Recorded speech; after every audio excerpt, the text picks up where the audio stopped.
of the news headlines that I read off at the top there, what is it that we really should understand about the implications of these decisions today, starting with Guantanamo?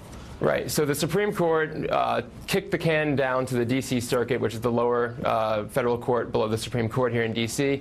And this D.C. Circuit has, since the case 4 years ago, offering Guantanamo detainees a meaningful opportunity to challenge their detention in federal courts, the D.C. Circuit has made that vanishingly small of a review. Like, there's no meaningful review really at all in the D.C. Circuit because they defer very heavily to what the government says in terms of its evidence that it puts forward to in these habeas corpus cases. So the Supreme Court pretty much blessed the very little meaningful review that the D.C. Circuit's been giving to Guantanamo detainees. It took itself out of the game. The court has pretty much wiped its hands from oversight on Guantanamo. The next step really is whether Guantanamo is going to get closed or not, and that's a political decision, not a court's decision. And if you were to look at the Padilla case, the court is very, very, very unlikely ever to allow someone to go forward with a damages case trying to get money out of people who violate their constitutional rights. And they're also very reluctant to call anything torture. They don't want to wade into this. They just were afraid really to step in and this would be a landmine. Bradley Manning would come up.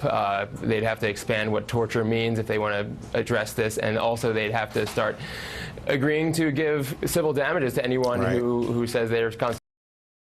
This is something that an old court with more robust liberal voices might have entertained, but this court would not. So let's think about that.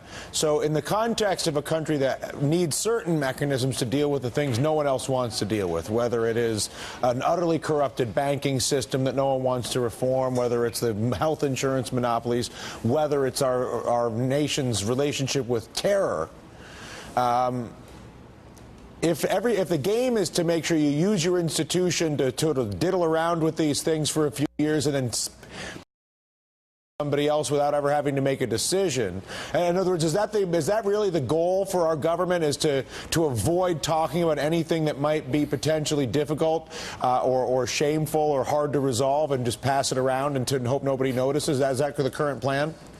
Well, plenty of people have noticed. The problem is that the hot potato does keep getting passed around. With Padilla, I think they figure that he's now in the civil and criminal law system, and he's no longer being held at the brig, so that's okay. That can be moved forward.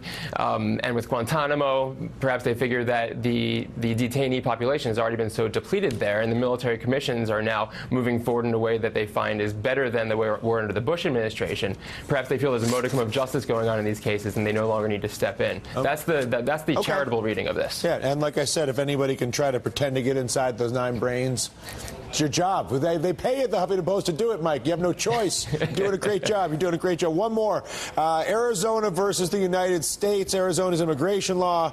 Obviously, this is great politics. Is this a sort of thing that's going to come back and play into the summer headlines?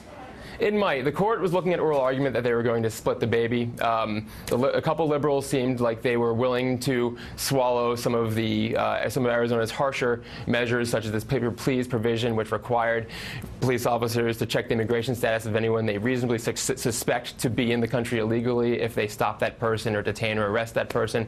The court seemed okay with that so long as the police didn't hold those people too long to violate their Fourth Amendment rights. It was a kind of legalistic thing that they were looking to do, I guess, to skirt the politics of it all. It's like hot potato when you were a kid, except for with lots of money in other people's lives. Mike Sachs, Huffington Post Live. He's the Supreme Court man on the scene over the Huffington Post. Well done, Mike. Thank you very much.